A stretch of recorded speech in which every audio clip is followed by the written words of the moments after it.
Okay, hello everybody. I'm going to give an overview on privately protected areas. Apologies for those of you who know all this already. At least you can look at the pretty pictures. As Tracy said, my involvement in this is primarily through the IUCN WCPA PPA specialist group. So taking a step right back to the beginning, what are protected areas? IUCN, as I'm sure most of you know, have both a definition, which is kind of synonymous and agreed with the CBD's definition, and 6 management categories for protected areas and 4 governance types. This has been a long process to pull together these guidelines and categories, and all the information is available in the guidelines book here. And together this really defines this world of protected areas, which are very varied, and the governance types within these areas are also very varied. And today we're concentrating obviously on private governance.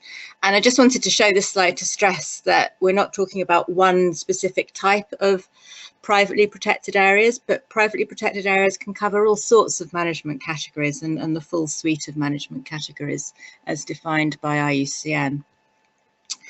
And all of the work on protected areas, as I'm also sure most of you know, is underpinned by many different international mandates, and primarily the Convention on Biological Diversity Strategic Plan and HE biodiversity targets.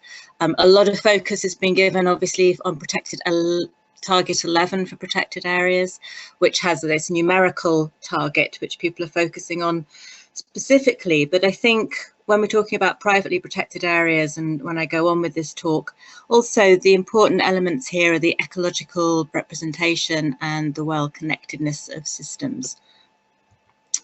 So all of this push, we know that we have quite a lot of protected areas worldwide. This is the latest map from the World Database on Protected Areas, run by the UN Environment's World Conservation Monitoring Centre.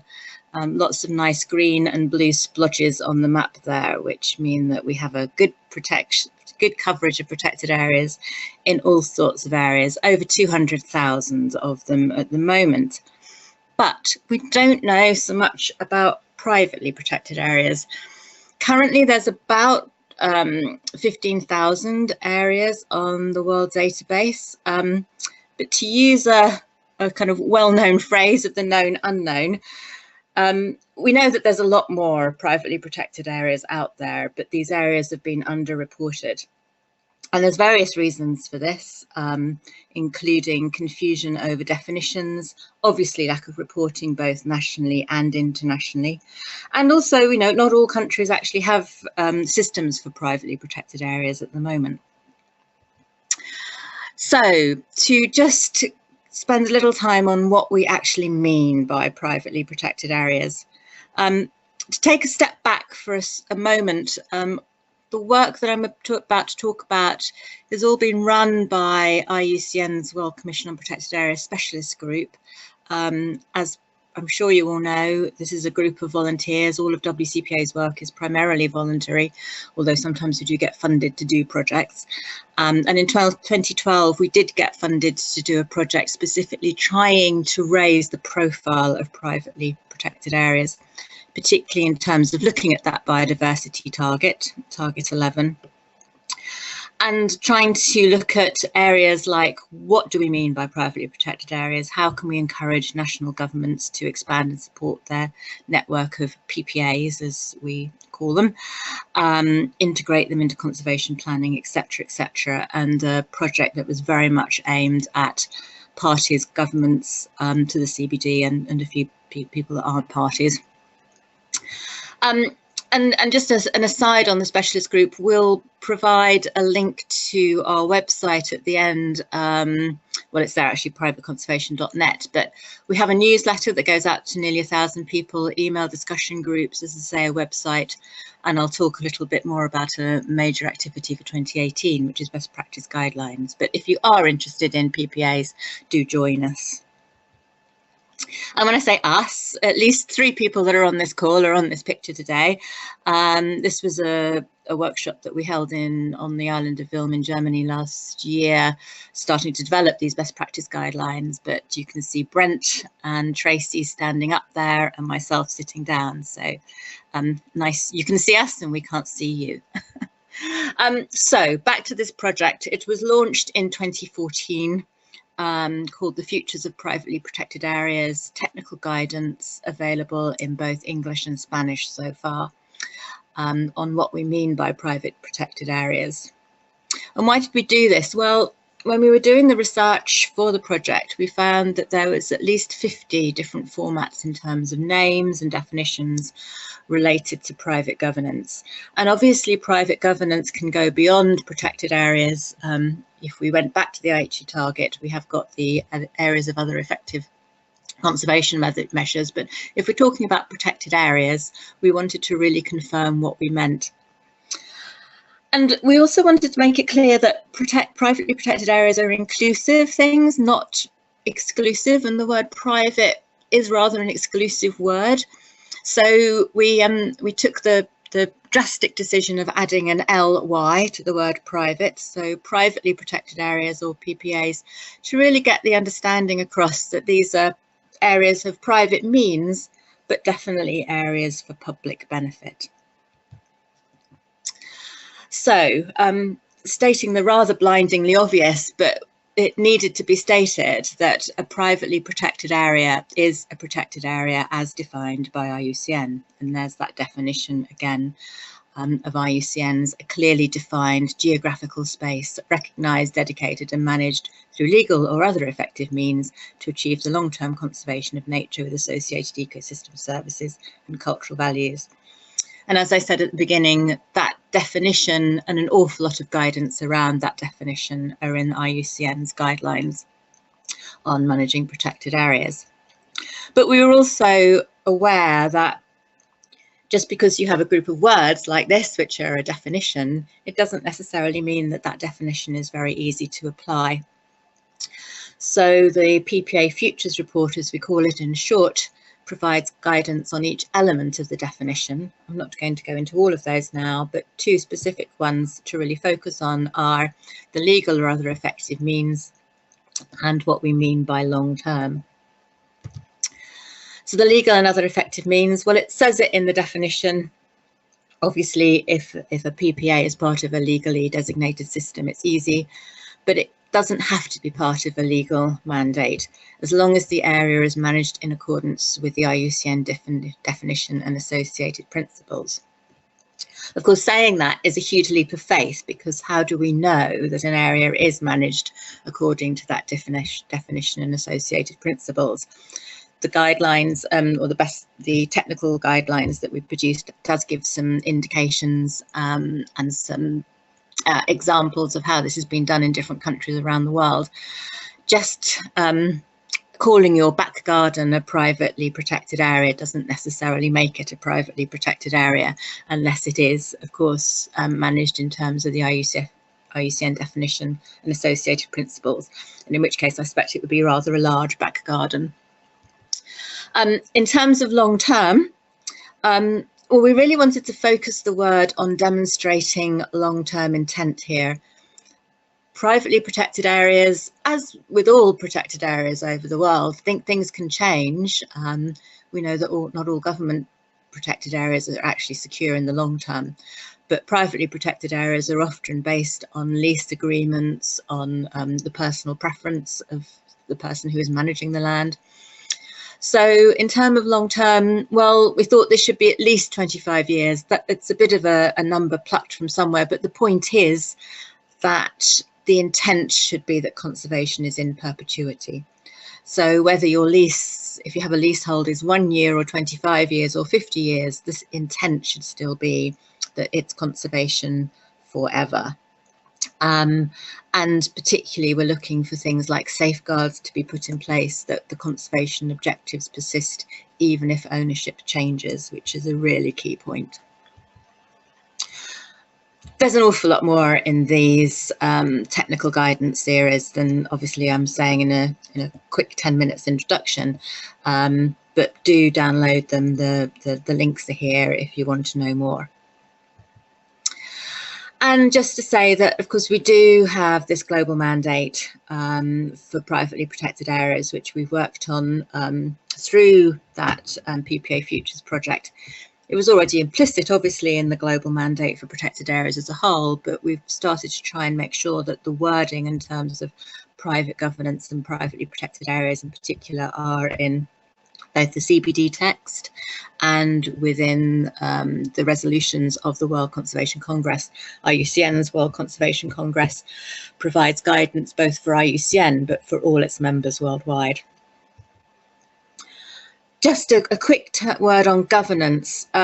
So private governance really covers a huge array of different types of privately protected areas and who is managing them or owning them, from individual families through to NGOs, corporations, for-profit, particularly associated with tourism, research institutions and religious entities. So it's a very broad scope of things that could, of people and organisations that could manage or own privately protected areas. So, you know, why are these places important? What's their contribution to conservation? Well, there's lots of things. And I think that one of the key things is that privately protected areas can be really rapid and flexible responses to both crises and can act quickly when opportunities arise, much more quickly often than governments in terms of protecting something. And there's 5 kind of key issues that I want to cover out of the many things that I think are important about PPAs, but the 5 for public support, looking at representation, connectivity, expansion and restoration, and I'll look at each of these in turn. So public support, so not a BIOFIN country, but just from where I come from in the United Kingdom, privately protected areas really are where the public takes a role in conservation. The Royal Society for the Protection of Birds has over 1 million members, 200 reserves. Contributions just from these members reach about $100 million a year. 85% of the people who work for the RSPB are volunteers, and they've reckoned that this accounts to almost 1 million hours of volunteer time a year. Having all of these people engaged in the RSPB means that you can do the most amazing kind of citizen science.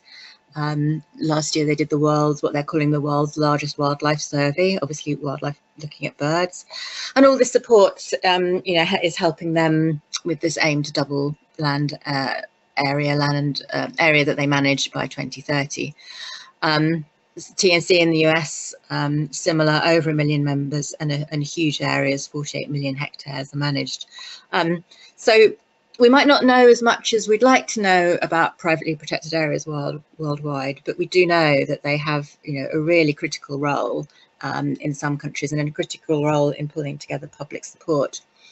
Public support also on private lands, just a few examples from around the world. And again, it's the kind of known unknown. This is what we know, but there's probably also a lot of unknowns out there as well. But in Brazil, Brent's going to talk a bit more about the situation in Brazil, but lots, over 1,000 private reserves covering a considerable amount of land. In Chile, 30 initiatives at least covering 1.6 million hectares, but most of which are actually quite small parcels of land that people are wanting to put to conservation practice. Finland, many more, 10,000 or more small protected areas, critically important for some parts of the country. Australia, a much bigger country, so a much bigger area covered by PPAs, about nearly 9 million hectares, with over 5,000 privately protected areas involved. And again, in South Africa, 1.7 million, with about 200 PPAs. Most of these, say, on private lands, but many of them open to the public as well. So again, why are they important in terms of expanding networks? Well, there's both opportunities and there's places where it's happening. Opportunities picked out, somewhere like Chile, under 1% of the critically endangered Mediterranean ecosystem is under official protection, but 90% of that area is owned by private landowners. So, you know, what do we need to do? We need to encourage more people, and there already are quite a few, as I said before, private protected areas, privately protected areas in Chile, but this is a real opportunity to work with private landholders to start developing more conservation management on lands. And as I said, in the reality, in Finland, over 10,000 small PPAs. And if you look at the little map, you can see the state-owned, the dark green protected areas in Finland are nearly all in the northern, the Sami areas of Finland. Some of the richest biodiversity is actually in the south, where there's a lot less green, but an awful lot of pink. And the pink is the privately protected areas. And also you can see here the opportunity to start really connecting together areas for protection, which is where my next slide comes to on the importance of connectivity. This is enshrined in Australia's policy on PPAs, as acknowledging that NGOs managing PPAs that are critical for filling the gaps in conservation through purchasing or covenanting land. And kind of a surprising new entry into the world of PPAs is China, where actually working with TNC, they're testing the land trust concept with, you know, 1 or 2 small protected areas. An example here where 1,100 hectares have been protected of old growth forests. They're already areas that are home to pandas, but also critically they connect 2 national parks, providing a corridor for pandas and for other threatened species. And here's just a map of that, where you can see how the conservation of a critical area is beginning to be a patchwork of national nature reserves, provincial nature reserves, and so far this one PPA in the middle. And that also talks to expansion. PPAs can often expand a national park network. In South Africa, contract national parks are parks managed, well, owned by landowners, sometimes actually managed by national park authorities, and they're usually adjacent to the national parks, so either buffer zones or actually becoming part of the national park. And in Chile recently, there was 5 huge new national parks created, which were, a lot of that land came from a donation of land from the company Patagonia. And that's quite a common trajectory really for protected areas, in the terms of being originally set up as a PPA and eventually land given to a government to manage as government protected areas, which goes back to, as I was saying to begin with, that PPAs give us an opportunity to act rapidly and quickly to manage land under conservation if it's up for sale or if there's a particular threat to that land. And finally, restoration, and again this links on.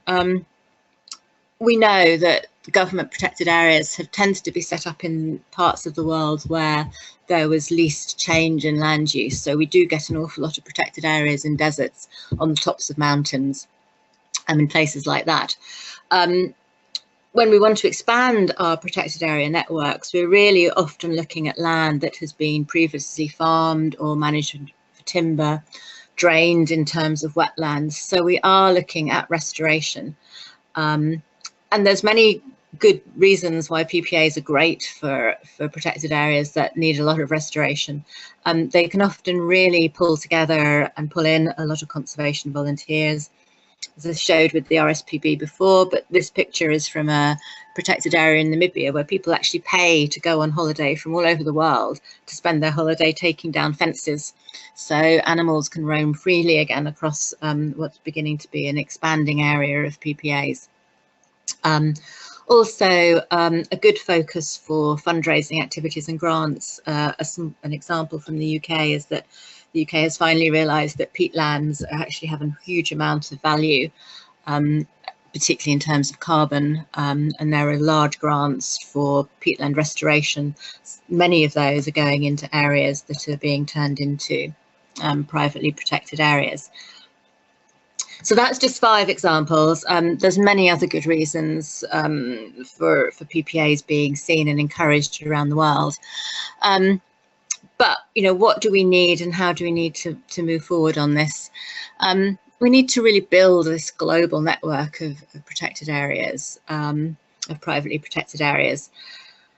And I'm just going to finish this presentation with looking at 3 issues, really focusing on the first. We really need support for PPA management and development, but we also need more guidance on effective management, and a recurring theme here, better reporting. These are just some maps that show from UNEP WCMC that show the kind of the pink splodges of privately protected areas around the world at the moment. There's not so many, and there's lots of big gaps. How we really pull these together? Well, we need more support for privately protected areas, which can come from a diverse range of funders and incentives. But for PPAs to really be effective, they need to be linked to national, or in some cases subnational priorities for biodiversity conservation, to be seen as part of the conservation objectives of a country. Clear and supportive institutional frameworks. Well, that's a phrase that goes on virtually any PowerPoint to do with anything to do with conservation around the world, but it's certainly the case with PPAs. It really helps if they are entwined and integrated into institutional frameworks. The flexibility I've talked about a lot already, but there's a variety of legal mechanisms that can be set up to help develop PPAs so that more countries are open to PPA development, and the more types and varieties we can get. A diverse array of incentives can certainly be developed, aimed at all sorts of different potential PPA owners and managers, and Brent will talk a bit more about that. And also a support across the suite of PPA management issues. Most government protected areas are part of, obviously, an integrated management authority, which does provide management advice. Some PPAs, if they're part of a big NGO, for instance, landowning NGO, will have management advice readily available, but a lot of individual landowners are not linked into these kind of networks, and we really need to get the messages across about the lessons learned, so everybody isn't starting by reinventing the wheel in terms of management.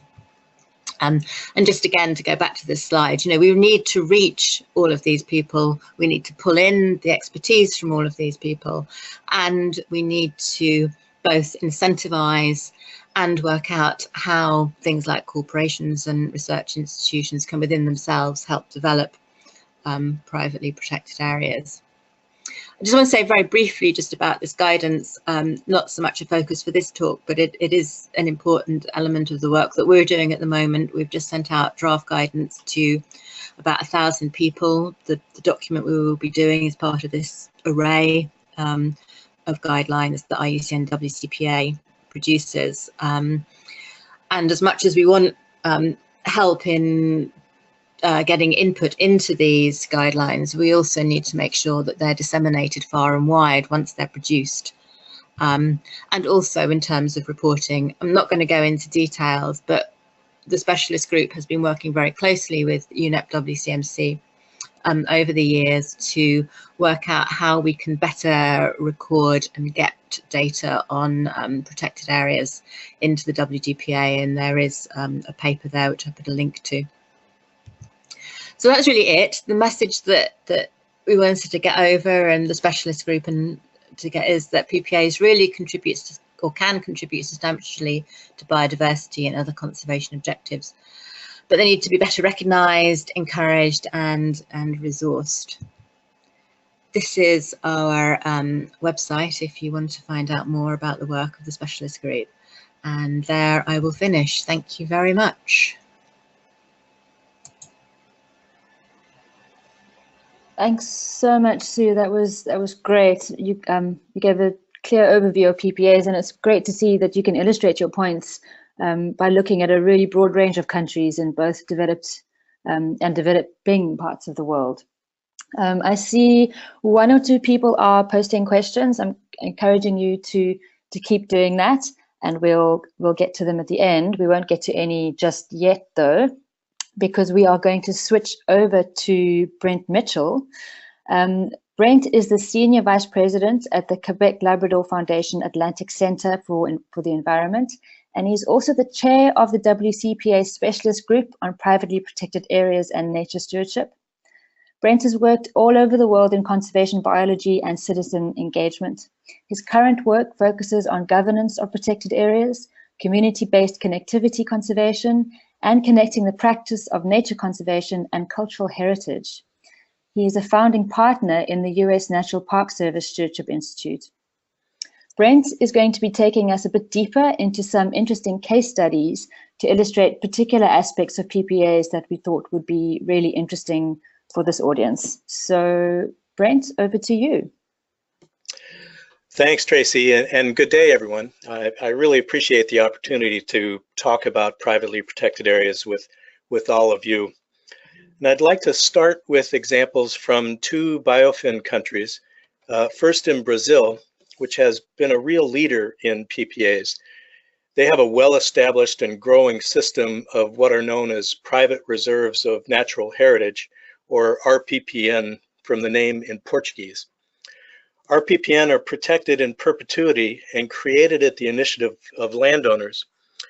Activities allowed in these areas include scientific research and tourism, recreation and education, as long as such activities are not incompatible with the protection of the resources in the area. RPPN emerged in about 1990 and have been incorporated in the National System of Protected Areas by federal law since 2000. And this is significant because it provides permanent protection. Land use cannot be changed even by the government. There are nearly 1,500 PPAs in Brazil. I'm updating Sue's numbers a little bit here, totaling 772,000 hectares. Now, that's not a huge area in a big country like Brazil, especially compared to over 76 million hectares of federal protected areas. But the RPPN are often well placed to protect areas of high biodiversity. RPPN can also be better managed than their government counterparts. As one crude measure, there's only one manager for every 45,000 hectares of federal protected area. And assuming a minimum of one manager per RPPN, the average works out to one per 550 hectares. Now, these are skewed by vast areas in the Amazon, but still it gives you a sense of scale. A recent assessment of management effectiveness in the state of Mato Grosso do Sul found that indeed the RPPN are better managed than their government counterparts, though both needed improvement overall. RPPN do not receive much in the way of financial incentives from government. They do qualify for relief from property tax, but I'm told that's not a major driver. They support each other through a national network, including advice on how to achieve financial stability and sustainability. A leader in the network is working on a guidebook on this subject, and management skills within the network are growing. From the perspective of the national system, government is seeing greater conservation capacity with little direct investment. Here are some statistics on the RPPN. You'll note that there are relatively few of them in the wetland Pantanal, but on average, they're quite large. That's the orange in the two graphs of numbers of units and total area on the right. In contrast, by far the largest number are in the Atlantic forest, but on average, they are much smaller. That's the yellow in the two graphs. And similar to biomes, there are now PPAs in all Brazilian states, but again, the number of RPPN is concentrated in the states of the Atlantic forest. I first learned of them through a friend managing reintroduction of the golden lion tamarin from captive breeding programs in zoos around the world. The Mata Atlântica, as it's called in Portuguese, is a biodiversity hotspot, but only about 10% of the original forest remains. 2/3 of the country's population live in this biome, and it is 90% privately owned. Thus, it's difficult to create new public protected areas here. This is an excellent example of how PPAs can address habitat fragmentation and provide connectivity in areas where other approaches are less effective. My next example is about such connectivity, a single case, the new Northeast Biological Corridor in Belize. Formation of corridors has been a priority strategy for some time in Belize. And for these slides in my presentation, I'm indebted to Wild Tracks, a private conservation organization based in the very north of the country. More than 20 years ago, Wild Tracks started working on the corridor, establishing Fireburn Reserve as a PPA in partnership with the local Fireburn community. About the same time, a Swiss organization established an adjacent PPA, the Shipstern Nature Reserve, now managed by a Belize NGO, the Corozal Sustainable Future Initiative. As you can see on this map, further south, there is a government protected area, Freshwater Creek. Some of the land in between is owned by a timber management organization, now called Balam Jungle Estate. For over a decade, Wild Tracks sought conservation over part of the timberland, finally winning agreement in 2013. The company was interested because of a so-called undeveloped land tax. Intended to discourage land speculation, it has the consequence of compelling land use change in areas that should be conserved. The timberland owners are participating as a way to reduce their tax burden. Securing the corridor is important for many reasons, not least is to provide habitat for release of black spider monkeys and endangered species. Wild Tracks operates a highly successful animal rehabilitation center for both monkeys and manatees. If you look in the middle of this satellite image, you can see that much land to the west of the proposed corridor has already been cleared for agriculture. And some of these farmers requested to clear land in the proposed corridor. Thanks to a map prepared by Wild Tracks, the farmers were directed by the Department of the Environment to consult with the conservation groups. In 2013, the two NGOs working on the corridor were given the green light by government to enter into a partnership with the timberland owners and the neighboring farmers. A proposal was put before government last year and finally approved earlier this year. Some details are still to be worked out, including the terms of a trust agreement among all the partners for the corridor, but the 20-year effort has advanced enough to call it a success. And I use this example again to point out that PPAs, even when small, can be critical for making connections. Also, financial incentives played a key role in securing the largest block of land, in this case, relief from taxes that incentivize development, not conservation. From the corridor as an example of a tax that is a disincentive for conservation, we move now to positive tax incentives. And perhaps the best example of this is from my country, the United States. Most North Americans don't realize it, but private conservation is as old as public protected areas. My first job in the US anyway, was for the oldest land trust in the world, the Trustees of Reservations in Massachusetts, founded in 1891, 1 year after the creation of Yellowstone National Park. I'm not quite that old, but land trusts are. As non-governmental associations, land trusts protect land in three ways: acquiring full ownership through purchase or donation and managing that land directly as a privately protected area, acquiring lands and then conveying it to a public agency for long-term stewardship, and three, acquiring partial legal interest in land in the form of permanent use restrictions called conservation easements, and then monitoring against violations. All three activities have grown in number and area in recent decades, especially conservation easements. All depend on voluntary action on the part of private landowners, but result in permanent protection. Similar to the history in Brazil, PPAs in the US greatly increased when laws and policy conditions changed to encourage them. The inflection point for us came in the 1980s when conservation easement legislation was introduced. Easements had always existed in our laws for things like rights of way and utility transmission lines, but they had never been applied to conservation. Easements are often described in terms of the bundle of sticks analogy of real property ownership. Each aspect of property ownership, like the right to conduct agriculture, excavate and mine the land, the right to build houses, to build a business, each is seen as a separate stick in the bundle, and theoretically, each may be made use of, transferred, or relinquished. Conservation easements allow for certain sticks in the bundle to be granted to another entity so that they can never be used. The entities that hold these private rights in the public trust are called land trusts. When developed in the 80s, the law provided that conservation easements would enjoy perpetual life and that they were binding on all subsequent landowners. Most of our public services are paid for by property taxes, all the schools, fire department, policing, etc. So land taxes are high. And those taxes are usually assessed on the theoretical value of the land, not actual use.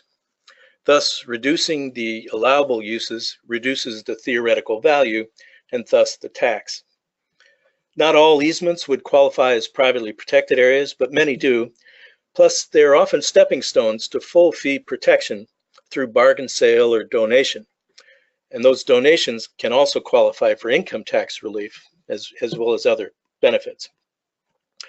I won't go into more details as I don't think they're so important to you. Many of the legal and tax conditions do not apply in most BIOFIN countries. South Africa has recently established tax incentives that work in a comparable manner, but I don't know how many other BIOFIN countries could readily adapt a similar system, though I would like to know. These particular approaches work well in countries where taxes are high, and relief from taxation is an effective incentive. As I mentioned when discussing the RPPN in Brazil, they too qualify for property tax exemption, but it is not as important a driver because the taxes are not as high. The lesson for me is that incentive-based approaches have to be tailored very carefully to local conditions. Many countries have tried to copy our system too directly. I think the idea of incentivizing private conservation can be applied in many countries, just not our specific mechanisms. Remember that the opportunity for easements existed in our legal system for hundreds of years before someone was creative enough to apply them to conservation. Also remember from Sue's presentation that areas do not necessarily need to be legally mandated to be a PPA. They simply have to be recognized as such and managed in accordance with the IUCN definition. Thus, the land need not necessarily be privately owned, which may be significant in some BIOFIN countries. With so many PPAs and so much activity, it's important that someone is making sure that areas are truly being managed for conservation and they're just not someone's back garden in Sue's example, and that the incentives are not being abused. In the US, the land trust community has developed a rigorous accreditation program with agreed standards that are regularly updated, and the list of accredited trusts is growing. And I'd just like to reinforce a part of Sue's comments that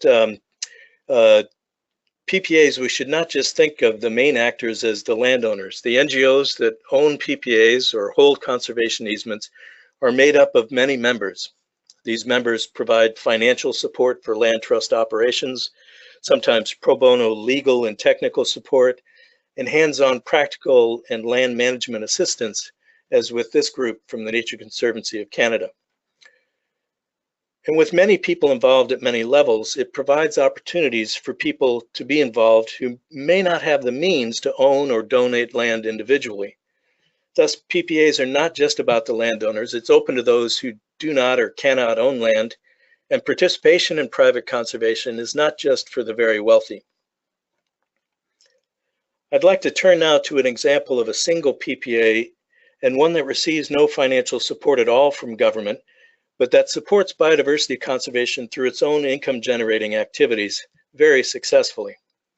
Old Pajeta Conservancy was in the news last month for a very sad reason, the passing of Sudan, the last male northern white rhino. Though a great loss, it is a testament to the high level of management of the reserve that it was chosen to give sanctuary to the very last of this subspecies. Olpogeta is also one of the only 2 privately protected areas thus far certified under IUCN's Green List program. And I think we may have someone on the webinar from the Lua Conservancy, also in Kenya. The Green List program is an international benchmark for quality and good governance, sound design and planning, effective management, and successful conservation outcomes. Olpogeta is a 36,000 hectare wildlife conservancy in Laikipia, central Kenya. It is home to the Big 5 game animals and many others. It boasts a herd of over 100 black rhino, I believe the largest in East Africa. It also includes Sweetwater's chimpanzee sanctuary, a home for orphaned chimps. Initially established by a foundation grant, it is now a Kenyan-owned operation. 80% of its income is from tourism. And since the ranch was purchased 14 years ago, the sanctuary has become a very successful destination with tent cabins and a world-class restaurant. Security must be a priority for a wildlife sanctuary in Laikipia, and Olpogeta pioneered the use of dog patrols while employing many local people as rangers and guides. But while they guard against poaching, the Conservancy is careful not to exclude surrounding communities from benefits that would breed animosity towards the sanctuary and conservation in general. The Conservancy's financially efficient model not only meets wildlife management needs, but funnels resources to community projects in education, health, energy, and the like. At the end of 2016, Olpogeta Conservancy had dispersed over $8.7 million in support of its community development program. I said 80% was from tourism. The other 20% of income is derived from a novel wildlife-livestock integration model, keeping cattle side by side with wildlife. This breaks the long-held view that it can't be done, as the Conservancy has one of the highest predator densities in East Africa. Through the Conservancy's community livestock program, Olpogeta obtains steers from livestock owners living around its borders. But instead of selling the animals outright, the locals loan their steers to Olpogeta for finishing off in return for a guaranteed interest rate. Effectively, they're using the cattle like a savings account with a bank. Olpogeta on-sells their neighbors' cattle to high-value distribution channels. And this initiative also provides training on sound grazing management. By providing more value per head, they're helping to alleviate the growing problem of unsustainable stock numbers and the resultant rangeland degradation. I think modeling this sustainable ranching may ultimately prove to be Olpogeta's greatest contribution to conservation, as it provides incentives for pastoralists to tolerate wildlife, especially lions. And while Olpogeta is a not-for-profit organization, there are for-profit PPAs doing good conservation work around the world. For example, the Long Run Foundation is developing a certification for high-end tourism companies that contribute substantially to conservation. And I'll wrap up with some observations on what we've learned from these and other PPAs around the world.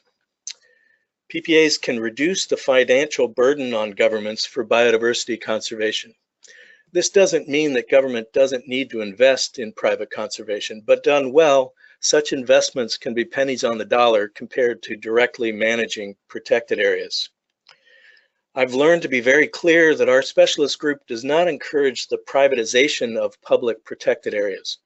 In practice, the reverse is far more common, with sites beginning as PPAs and later transferred to government for long-term stewardship.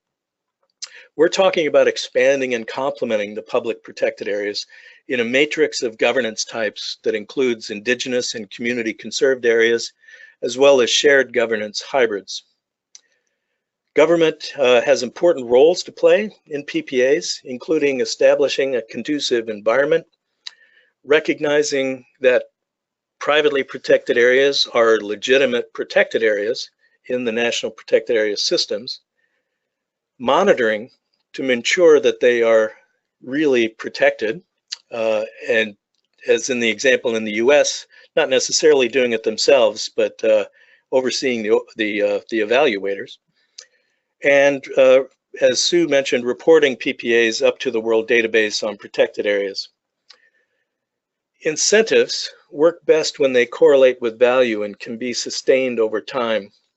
For example, other than acquisition funds, direct subsidies for conservation are fine as long as they last, but they're usually short term. They can act like a sugar high, leaving the state of conservation worse off when they end.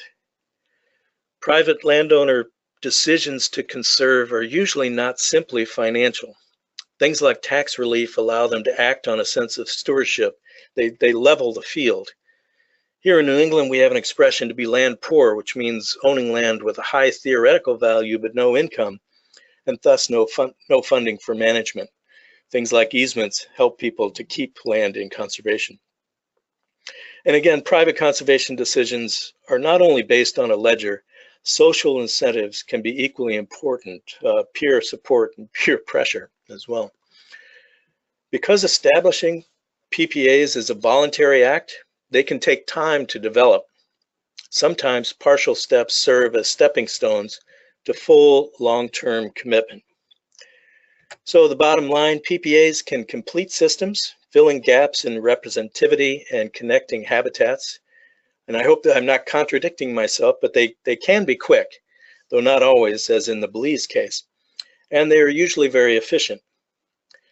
In many areas, and because they often can be better resourced financially, PPAs can be better managed than their private counterparts with better biodiversity outcomes. And privately protected does not always mean no public access, and certainly does not mean there's no public benefit.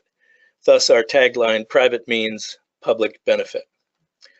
And finally, with biodiversity in an ever-increasing decline, we need to exercise all of our options.